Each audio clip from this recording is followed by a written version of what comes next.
নমস্কার। শুরু করলাম আজকের আলোচনা শ্রী শ্রী রামকৃষ্ণ কথামৃত। ঠাকুর শ্রীযুক্ত বিজয়কৃষ্ণ গোস্বামী ও অন্যান্য ভক্তদের প্রতি উপদেশ দিলেন। বিদ্যাসাগর বললেন, ঈশ্বর কি নিষ্ঠুর? শ্রীরামকৃষ্ণের উত্তর, সব দুঃখের কথা হইতেছে ঈশ্বর এত দুঃখ কেন করেছেন? মাস্টার বললেন, বিদ্যাসাগর অভিমান করে বলেন, ঈশ্বরকে ডাকবার আর কি দরকার?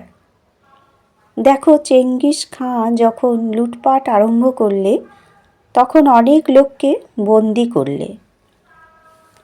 ক্রমে প্রায় 1,00,000 বন্দি জমে গেল। তখন সেনাপতিরা এসে বললে, মহাশয়, এদের খাওয়াবে কে? সঙ্গে এদের রাখলে আমাদের বিপদ, কি করা যায়? ছেড়ে দিলেও বিপদ। তখন চেঙ্গিস খাঁ বললেন, তাহলে কি করা যায়? ওদের সব বধ করো। তাই কচাকচ করে কাটবার হুকুম হয়ে গেল।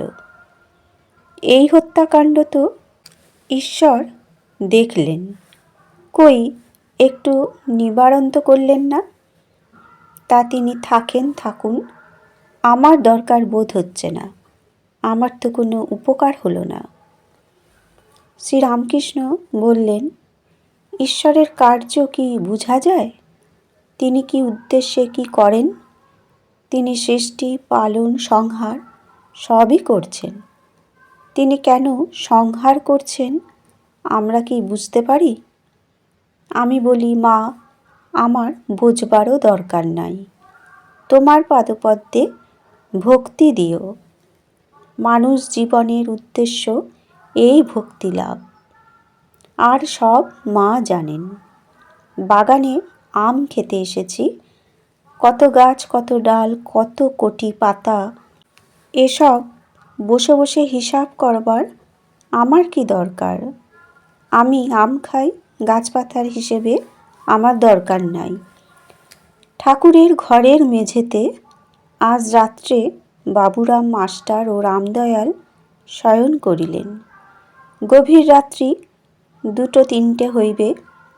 ঠাকুরের ঘরে আলো নিভিয়া গিয়াছে।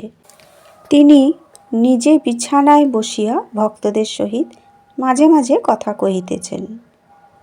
শ্রীরামকৃষ্ণ মাস্টার প্রভৃতি ভক্তদের প্রতি বলিলেন, দেখো, দয়া আর মায়া এ দুটি আলাদা জিনিস। মায়া মানে আত্মীয় মমতা, যেমন বাপ মা, ভাই ভগ্নী, স্ত্রী পুত্র, এদের উপর ভালোবাসা। দয়া সর্বভূতে ভালোবাসা, সমদৃষ্টি। কারো ভিতর যদি দয়া দেখো, যেমন বিদ্যাসাগরের, সে জানবে ঈশ্বরের দয়া। দয়া থেকে সর্বভূতের সেবা হয়। মায়াও ঈশ্বরের। মায়া দ্বারা তিনি আত্মীয়দের সেবা করিয়ে লন। তবে একটি কথা আছে, মায়াতে অজ্ঞান করে রাখে আর বদ্ধ করে, কিন্তু দয়াতে চিত্তশুদ্ধি হয়, ক্রমে বন্ধন মুক্তি হয়। চিত্তশুদ্ধি না হলে ভগবান দর্শন হয় না। কাম, ক্রোধ, লোভ এসব জয় করলে তবে তাঁর কৃপা হয়, তখন দর্শন হয়। তোমাদের অতি গুচ্ছ কথা বলছি। কাম জয় করবার জন্য আমি অনেক কাণ্ড করেছিলাম। এমনকি আনন্দ আসনের চারদিকে জয়কালী জয়কালী বলে অনেকবার প্রদক্ষিণ করেছিলাম। আমার 10-11 বৎসর বয়সে যখন ও দেশে ছিলুম, সেই সময় ওই অবস্থাটি সমাধি অবস্থা হয়েছিল।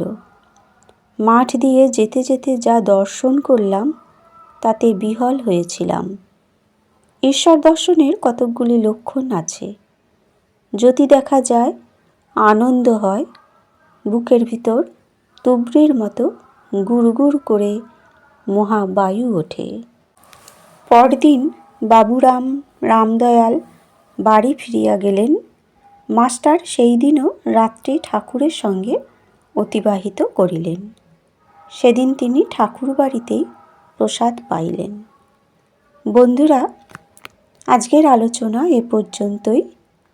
ঠাকুর, মা এবং স্বামীজির চরণে আভূমি লুণ্ঠিত প্রণাম জানিয়ে আলোচনা শেষ করলাম। ধন্যবাদ।